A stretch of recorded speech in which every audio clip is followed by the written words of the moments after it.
안녕하세요. 저는 40대이고 충남 쪽에 살고 있는 결혼 4년차 유부녀입니다. 그간 이 채널에 제 사연을 올리고 싶어 몸이 간질간질했었는데 너무 바빠서 사연을 적을 시간이 없었어요. 그러던 중 이번에 딱 시간이 나서 사연을 적게 되었는데 꼭 채택이 되어 많은 분들이 제 사연을 들어주셨으면 합니다. 제 고향은 원래 서울이었고 남편과도 그쪽에서 만났어요. 저는 직업이 교사이고 남편은 양식 레스토랑 운영하고 있었습니다. 남편의 레스토랑 단골 손님이었던 저는 자주 갔었는데 자꾸만 서비스를 주더니 하루는 음식을 통해 마음을 전달하는 남편에게 완전 반했어요. 새하얀 접시 위에 하얀 꽃들이 장식되어 있었고 연락처와 함께 따로 만나고 싶다는 말이 적힌 작은 쪽지가 있었습니다. 그 당시에 그런 서프라이즈를 받아본 적이 없었던지라 너무 감동이었죠. 따로 만나본 남편은 로맨틱했고 다정했어요. 마음을 안 줄래 안 줄 수 없는 사람이었죠. 제가 약간 직업병처럼 학생들을 타이르고 가르칠 때 나오는 말버릇을 평소에도 사용할 때가 있는데 그럴 때마다 기분을 나빠하기는커녕 오히려 받아주는 사람이었습니다. 가장 친한 친구들에게 남편을 소개시켜 주었을 때 친구들의 반응도 좋았어요. 무조건 결혼까지 가야 한다며 꽉 잡으라고 했죠. 남편은 입 바른 소리를 잘하는 스타일이었고 전 그게 참 좋았습니다. 뭔가 친구들에게 잘 보이려고 애쓰지도 않았고 있는 모습을 그대로 보여주는데 그게 100점짜리 모습이라 좋았죠. 그런 모습을 본 친구들은 오히려 남편을 더 좋게 본 듯 했습니다. 가장 친한 친구들까지 남편에 대해서 좋게 말을 하면 제 나름대로도 이 사람은 무조건 잡아야겠다는 생각이 들잖아요. 그래서 저는 남편과 무조건 결혼을 해야겠다고 생각을 하며 연애를 했습니다. 그러던 중 저희에게 예상치 못한 일이 벌어졌어요. 남편이 운영하던 중이던 가게 중 하나였던 곳이 충남 쪽에 있었는데 그곳이 서울과 맞먹을 정도로 장사가 잘 되던 곳이었죠. 오래도록 믿고 의지하던 점장님께서 하루아침에 개인 사정이 있다며 그만두겠다고 했고 결국은 남편이 직접 나서서 가게를 운영해야 했습니다. 서울은 믿고 맡길 수 있는 직원분들이 많았지만 그곳은 그렇지 않았어요. 당장 사람을 구한다고 해도 쉽지가 않았고 그 가게를 포기하자니 서울보다 매출이 잘 나올 때가 많았기에 포기할 수는 없었죠. 저는 서울에 있는데 남편은 충남을 가야 했고 하루아침에 장거리 연애를 하게 된 저희는 생각이 많아졌습니다.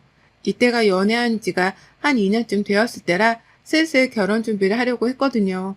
결국 많은 고민 끝에 남편과 저는 지겹던 서울 생활을 접고 충남이라는 곳에 터를 잡기로 결정을 했습니다. 저는 그쪽 학교로 옮겼고 남편은 서울을 가끔 왔다 갔다 하면서 관리를 하기로 했죠. 결혼을 한 후 충남이라는 곳에 난생 처음 가본 저는 꽤나 새로웠습니다. 학생들도 분위기가 달랐어요. 중학교 교사로 있었는데 아이들이 새로운 선생님인 저를 반겨줬고 그런 아이들에게 하나라도 더 알려주고 챙겨주고 싶었습니다. 남편이 내려와서 가게를 집중 관리하면서 오히려 매출이 더 상승했고 같은 충남이지만 다른 지역에도 가게를 더 내면서 남편의 사업은 쭉쭉 뻗어갔어요. 저희 부부는 각자의 자리에서 최선을 다하면서 그렇게 살고 있었습니다. 사실 제가 충남으로 내려간다고 했을 때 저희 친정 부모님은 반대를 하셨었죠.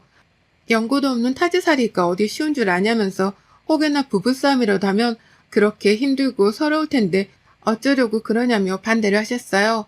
그 마음이 어떤 마음인지는 알았지만 제가 서울에 살면서 느낀 게 하나 있었거든요. 어디라도 말하면 안 될 것 같아서 정확한 곳은 말하지 않겠습니다. 제가 있던 학교가 서울 쪽에서도 학구열이 굉장히 심했던 곳인데 그래서 그런지 학생들도 그 나이대 아이들 같지 않았고 학부모들 등살에 치여 참 힘든 일이 많았죠. 그뿐 아니라 서울이란 곳 자체가 너무 지겨웠어요. 쾌쾌한 매연에 복잡한 사람이 늘 많은 이곳이 싫었습니다. 한산하고 조용한 곳으로 떠나고 싶었는데 딱 결혼과 동시에 어쩌면 기회가 온 듯 했었죠. 그래서 전 좋았습니다. 물론 외로울 때도 있었고 심심할 때도 있었지만 그래서 그런가 남편이랑 더 데이트도 많이 했고 둘이 가장 친한 친구로 지냈던 것 같아요. 이렇게 잘 지내던 저희 부부의 결혼 생활을 방해하던 방해꾼은 시댁 식구들이었습니다. 저보다 3살 아래인 신우는 일찍 속도 위반으로 결혼을 해서 벌써 초등 자녀가 둘이나 있었어요. 심지어 연년생이었고 초등 형제이다 보니 그 에너지가 대단했죠. 시댁도 신우도 인천에 살고 있는데 시댁에 갈 일이 있으면 시조카드를 보게 되잖아요. 그럴 때마다 느끼는 게 정말 애들 에너지가 보통이 아니다였습니다. 그 나이대 남자아이들이 다 그렇다고 생각하실 정도가 아니에요. 신우가 얘들을 굉장히 오냐오냐 키우는 편이고 또 본인이 볼 일이 있을 때마다 시모에게 자주 애들을 맡기는 편인데 시모는 더 오냐오냐 합니다. 상황이 이러니 애들은 어른 말 자체를 듣지 않아요. 한마디로 버릇이 없고 천방지축에 보고 있으면 한숨밖에 나오지 않았습니다. 한 번은 시댁에 가서 다 같이 외식을 했었어요. 전 시조카들이 이렇게 난리치는 성격인 걸 알기에 외식하면 무조건 룸으로 예약을 합니다. 난리를 쳐도 말리지도 않고 오히려 다른 손님이 애들에게 뭐라고 하면 신우랑 신모가 더 날뛰면서 뭐라고 하는 걸 알아서요. 이날도 그걸 피하기 위해 룸으로 예약을 했고 회가 먹고 싶다고 해서 횟집에 갔습니다. 미리 알아보니 어린이 돈가스가 파는 곳이 있길래 그쪽으로 갔어요. 시조카들은 이미 들어가는 입구에서부터 소리를 막 지르면서 난리를 치다가 심지어는 신발장에 있는 다른 손님들의 신발을 꺼내서 서로에게 던졌죠. 그러다 결국 그 신발을 맞은 둘째가 악을 쓰며 울었어요. 이걸 본 제가 신우에게 말했습니다. 아가씨, 애들 좀 말려봐요. 손님들 신발을 이렇게 다 던지는데 물어내라고 하면 어쩌려고 그래요? 우선 세안이 데리고 나가서 달래고 와요. 제가 이안이 데리고 들어가 있을게요. 세안이는 뚝 괜찮아. 형아랑 놀다가 그런 건데 울면 안 돼. 그럼 둘이 못 놀지? 세언니, 애들이 다 그렇죠 뭐. 그냥 들어와요. 알아서 정리하겠지. 전 정말 놀란 게 애들이 던진 신발을 최소한 다시 집어넣고 정리는 해야 하는데 그것도 하지 않고 그냥 들어가는 신우였습니다. 결국 제가 다 정리하고 들어갔어요. 저희 부부의 신우 부부와 시조카들의 시모 이렇게 앉으니 꽉 찬 룸이었는데 그 룸에서 소리치며 뛰어놀고 있는 시조카들을 보니 벌써 머리가 어지러웠습니다. 저러다 사고 나겠다 싶었는데 아니나 다를까 문 열고 들어오던 직원분과 부딪혀서 물통이 다 쏟아졌죠. 컵은 종이컵이라 누가 다치지는 않았는데 저도 모르게 죄송하다며 급히 물을 닦았습니다. 그런데 신우는 직원에게 오히려 소리치며 말했어요. 저기요, 여기 애들 들어간 거 봤으면 조심해야 하는 거 아니에요? 그 컵이 유리여서 우리 애들 다치기라도 했으면 어쩔 뻔했어요? 아유, 어린애도 아니고 다 큰 애들인데 이렇게 뛰고 있을 줄 알았겠어요? 당연히 앉아있을 줄 알았죠. 뭐라고요? 여기 뭐야? 손님한테 뭐 저딴 식으로 말을 하고 있어? 지금 장난쳐요? 사장 오라고 해요. 사장님 안 계시고요. 아마 계셨어도 똑같이 말씀하셨을 겁니다. 아무리 룸이라고 해도 밖에서 애들 소리 지르는 거 다 들리니까 다른 손님들 불편하지 않으시게 주의 좀 부탁드릴게요. 신우의 지적에 직원은 오히려 시원하게 받아쳤고 잘했다 싶었죠. 그러나 직원의 태도에 기분이 제대로 상해버린 신우는 하나부터 열까지 트집을 잡았어요. 맛이 있네 없네부터 시작해서 싱싱하지도 않다면서 말이죠. 그러던 중 애들이 갑자기 문을 열고 나갔고 저는 불안함에 애들을 들어오게 하라고 했습니다. 그러자 신우와 시모는 거의 동시에 저를 노려보면서 애들이 노는 거 왜 막냐며 뭐라고 하더라고요. 제 상식으로는 도저히 이해가 안 가는 상황이었지만 냅뒀습니다. 왜냐면 제가 여기서 더 나서면 결국 모든 욕은 제가 다 먹게 되니 말이죠. 그렇게 불안하며 식사를 이어가던 중 결국 밖에서 큰 소리가 나면서 애들 울음소리가 들렸고 신우와 신우 남편은 급히 뛰어갔어요. 그리고 저는 일어서서 그 상황을 쳐다보고 있었습니다. 뭐예요 지금? 우리 애한테 왜 소리를 질러요? 미쳤어요? 당신이 얘네들 엄마야? 애들 교육을 어떻게 시켰길래 애들이 이렇게 개념이 없어? 어린 것도 아니고 이 정도 나이면 말귀도 알아먹을 나이인데. 뭐라고요? 당신 미쳤어? 우리 애들한테 당신이 뭔데 개념이 있네 없네 그딴 소리를 하고 있어? 애미를 보니까 애들이 왜 이렇게 개념이 없는지 알겠네. 애들 교육 똑바로 시켜요. 아줌마, 당신한테나 예쁜 네 새끼지 남한테는 시끄럽고 개념 없는 애라고 알겠어? 소리치고 난리치는 신우이를 뜯어 말렸고 회를 다 먹지도 않은 그 손님은 불쾌해서 더 이상 식사를 못하겠다고 했습니다. 그러나 식당에서는 당연히 저희 보고 나가달라고 했죠. 시모와 신우는 방방 뛰었지만 저는 남편에게 옆구리를 찔렀고 남편이 계산하고 제가 급히 짐을 챙겨서 거의 방 강제로 끌려 나왔습니다. 이런 적이 한두 번이 아니었어요. 얘기를 들어보면 다 애들 잘못이었죠. 저 횟집에서도 식사를 하고 있던 부부 테이블에 가서 애들이 야라고 반말을 하면서 물을 입에 물고 뱉는 신용을 하다 정말 뱉기도 했다고 합니다. 그래서 하지 말라고 좋게 경고를 몇 번이나 했는데 싫은데? 라고 약 올리듯 말하고 테이블 아래로 들어가서 꼬집고 뭐 그런 식으로 유치하고 개념 없는 행동을 하니 화가 나서 소리친 거죠. 어른들에게 반말하는 건 기본이고 또래 친구들을 괴롭히기도 했던 시조카들인데 신우랑 시모는 늘 감싸고 돌았어요. 제가 이래서 시댁에 가기 싫었습니다. 그리고 외식하는 건 더더욱 싫었죠. 제게도 얼마나 말이 많고 힘들게 하는지 전 시조카들이 저런 식으로 행동하면 아예 대꾸를 해주지 않고 무시를 해요. 그러면 끝까지 약 올리고 괴롭히다 재미없다면서 안 하거든요. 제 자식들도 아니니까 교육에 관해 이래라 저래라 할 수는 없지만 최소한 남에게 피해를 주는 행동을 했을 때는 옳고 그름이 뭔지를 알려주는 게 부모의 역할인데 그런 거 전혀 하지 않았습니다.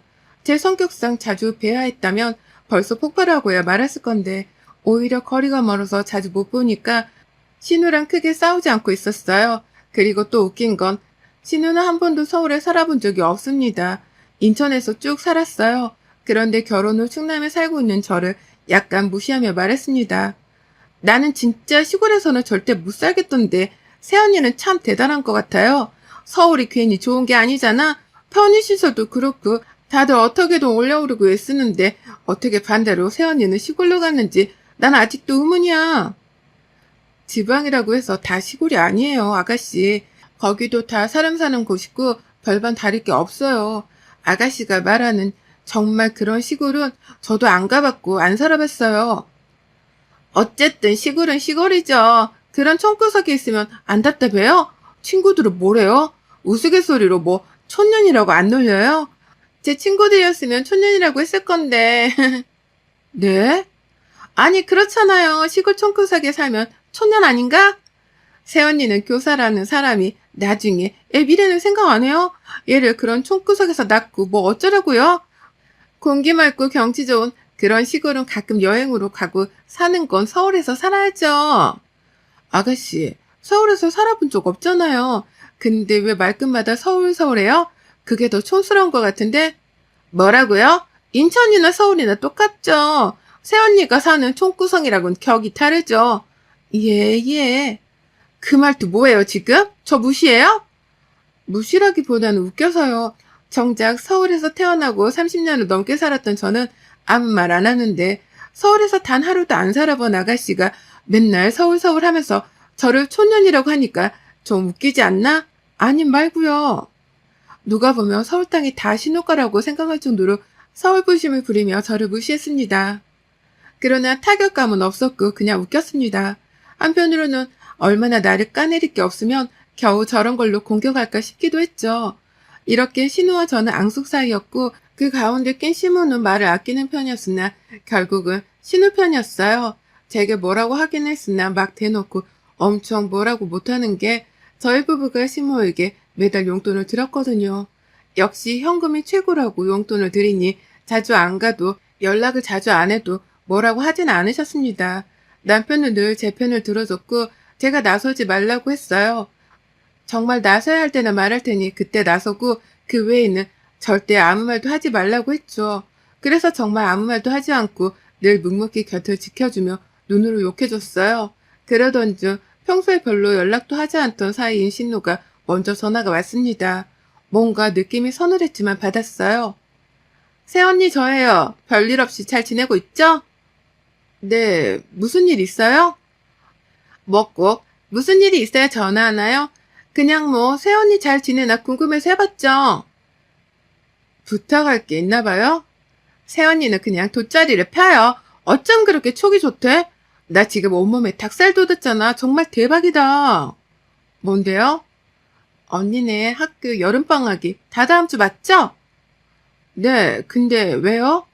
아니, 생각해보니까 숙모가 유능한 교사인데 애들이 뭐하러 학원 가나 싶어서요.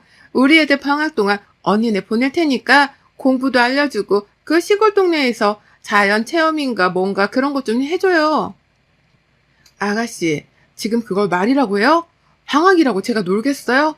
그 말은 그냥 방학 내내 제가 애들 보라는 소리잖아요. 전 그렇게 절대 못해요. 부탁해요. 애들 좋아하겠다. 맨날 도시에서 제대로 놀지도 못했는데 자연에서 뛰놀고 공부도 배우고 이러다 1등 하는 거 아니야? 하, 고마워요, 새언니. 딱 저렇게 본인 할 말만 하고 전화를 끊었고 저는 순간 너무 열받아서 소리를 질렀네요. 이어 제가 카톡을 보냈죠. 분명 싫다고 했으니 절대 보내지 말라고 봐줄 의향 없다고 말입니다. 그런데 답이 없더라고요. 불안함에 남편에게도 이 사실을 말했고 남편도 전화를 해서 그럴 수 없다고 말을 했죠. 그러자 신우는 얼버무리며 전화를 끊었습니다. 저희 부부가 이렇게까지 말했는데 설마 애들을 보내겠어? 하는 생각으로 2주를 보냈어요. 그런데 갑자기 초인종이 울렸고 올 사람이 없는데 누구지 하는 마음에 누구세요? 라고 했더니 숙모 저희 왔어요! 라고 하는 겁니다. 정말 어이가 없어서 현관문을 열어보니 애들과 짐가방이 있었고 이어 신우에게 전화가 왔죠. 지금 이게 뭐 하는 짓이에요? 당장 못 데려가요? 어쩌죠? 저희 부부 제주도 보름 살기 하기로 해서 지금 가는 중이라 돌아갈 수가 없어요. 보름만 애들 잘 부탁할게요. 새언니가 교사인데 어련히 잘해줄까? 전 걱정 없어요. 애들 공부도 잘 시켜주고 자연체험 이런 것도 좀 부탁해요, 언니. 그럼 이만. 정말 딱 저렇게 말하고 신우와 신우 남편은 핸드폰 전원을 꺼버렸습니다. 미치고 팔짝 뛰기 세웠는데 시조카들은 순식간에 집안을 난장판으로 만들었고 미친 듯이 뛰어다녔죠. 그 결과 아래층에서는 결국 시끄럽다며 올라왔고 정말 죄송하다고 여러 차례 말씀드렸어요. 전 일하고 있는 남편에게 전화를 해서 말했습니다. 여보, 당장 집으로 와봐. 아가씨 미친 거 아니야? 애들이랑 짐가방만 덜러 현관 앞에 두고 제주도 보름살이 한다고 갔어. 둘 다 핸드폰 전원도 꺼놨다고. 지금 애들 뛰고 난리쳐서 아랫집에서 3번 올라왔고 나 미치기 일보 직전이니까 빨리 와 당장. 뭐야? 알겠어. 지금 바로 갈게. 그렇게 온 남편은 시조카들을 진정시켰고 시모에게 전화를 했으나 시모는 모르는 일이라고 이왕 이렇게 된 거 봐주라고 했죠. 결국 답은 저희가 인천까지 가서 시모에게 애들을 넘겨주고 오는 방법뿐이었는데 하필 또 시모도 지인들과 여행 중이었어요. 이러니 애들 맡길 곳이 없어서 머리를 제대로 썼구나 싶었습니다. 이러지도 저러지도 못하니 남편은 우선 봐줘야지 어쩌겠냐고 했지만 전 정말 돌아버릴 것 같았어요. 애들이 말을 안 듣는 겁니다. 뛰지 말라고 말을 하면 더 뛰고 날뛰었고 아랫집에서는 미칠 것 같다고 왜 그러냐고 했죠. 사정을 말했으나 돌아버릴 것 같다고 막 그러시는데 그 마음 이해했습니다. 전 결국 너무 열받아서 신우 참교육을 하기로 다짐했어요. 신우가 제게 원했던 게 애들 교육과 자연체험이었으니 딱 그렇게 해주기로 했죠. 전 버릇없고 산만한 애들에게 교육을 시작했고 계획표를 세우게끔 해서 하루를 그렇게 살게 했습니다. 공부에는 학습 교육도 했지만 애들 교육도 했고 애들은 당연히 지루하다면서 하기 싫어했지만 전 엄마가 시킨 거라 어쩔 수 없다고 했어요. 그리고 자연체험은 근처 어르신들 밭일을 하는 걸 돕게 했습니다. 우리가 쉽게 먹는 음식들은 사실 이렇게 다 누군가가 힘들게 고생해서 나오는 것이라고 알려줬고 애들은 처음에는 흥미를 보였지만 당연히 이후에는 재미없다고 하기 싫다고 했어요. 그러나 역시 이 또한 너희들 엄마가 하라고 해서 숙모는 어쩔 수가 없다고 했죠. 그렇게 시조카들이 온 지 4일차가 되었을 때야 신우이에게 전화가 왔고 제가 받지 않고 바로 첫째 조카를 바꿔줬습니다. 당연히 애들은 엄마 아빠 어디냐고 여기 있기 싫다고 공부도 싫고 시골도 싫다면서 울었어요. 신우가 저를 바꾸라고 했고 제가 전화를 대신 받았습니다. 이봐요 새언니, 우리 이한이 왜 울어요? 지금 뭐 한 거예요 대체? 아가씨, 말 이상하게 하네? 아가씨가 공부시키라고 해서 공부시켰고 자연이 뭔지 알려주라고 해서 자연이 뭔지 알려준 거 말고 나 한 게 없는데 아가씨가 그렇게 하라고 우리 집에 보낸 거 아니었어요? 적당히 시켜야죠. 이한이 세한이가 힘드니까 울지. 적당히가 어딨어. 보름 동안 배우려면 이 악물고 해야지. 이한이 세한이한테 반일 시켰다면서요. 그게 무슨 자연체험이에요? 반일만큼 자연을 느낄 수 있는 일이 어딨어요? 우리가 먹는 음식이 이렇게 힘들게 누군가의 손을 거쳐야 나오는구나를 깨닫게 해주는 건데. 그런 거 시키지 말라고요. 내가 얼마나 귀하게 키우는데. 아, 그래요? 그럼 공부도 시키지 말고 자연 느끼는 것도 시키지 말라고 하면 더 이상 여기에 있을 필요가 없네? 그럼 여기 있을 필요 없으니까 내일 당장 제주도로 보낼게요. 3시 도착이니까 그 전에 공항 와서 기다렸다. 애들 픽업해요? 뭐라고요? 막무가내로 그러는 게 어딨어요? 이에는 이, 눈에는 눈이다? 내일 3시니까 시간 잘 지켜요? 전 그렇게 전화를 끊고 받지 않았어요. 그리고 다음날 애들을 제주도로 보냈습니다. 당연히 제가 함께 갈 수는 없었기에 방법을 찾았죠. 보니까 승무원을 통해서 애들이 부모를 만날 때까지 보호해주며 동행하는 서비스가 있어서 그걸 이용했습니다. 애들은 그렇게 보냈고 그 이후 신호는 저 때문에 휴가를 망쳤다고 이를 갈고 저를 괴롭혔어요. 심호를 이용해서 뚝하면 시댁 호출을 했으나 가뿐히 무시를 했고 그러던 중 하루는 시댁에 정말 가야 해서 갔죠. 그랬더니 신우가 제게 이거 해라 저거 해라 명령질을 하길래 아가씨 너가 직접 하라고 했습니다. 그 말을 듣고 신우가 제게 야라고 소리를 섰고 저는 더 크게 왜라고 했더니 제 머리채를 잡고 흔들더군요. 그래서 전 신우 정강이를 확 발로 차버리고 머리채를 확 쥐어뜯었고 힘으로 져버린 신우는 바닥에 주저앉아서 엉엉 울었습니다. 아가씨는 내가 착해 보이나 봐? 정도를 모르고 선을 넘네? 한 번만 더 까불어봐. 그때는 머리를 아예 다 뽑아버릴 테니까. 그리고 어머님도 애매하게 아가씨랑 제 사이에서 저 힘들게 하지 마세요. 자꾸 그러시면 용돈이고 뭐고 다 끊고 그냥 이 사람이랑 조용히 둘이 살던가 아니면 이 사람도 반납해 버릴 거니까요. 나서라고 하지 않았기에 역시 말 잘 듣는 남편은 조용히 지켜봤고 제가 다치지 않도록만 해줬습니다. 그리고 그 이후 신우와 시모는 제 눈치를 보며 살고 있어요. 특히 신우는 저를 아주 어려워한답니다. 이럴 줄 알았으면 4년이나 참지 말고 진작에 머리채를 쥐어 뜯어버릴 걸 그랬나 봐요. 여러분의 생각은 댓글로 남겨주세요. 오늘도 시청해주셔서 정말 감사합니다.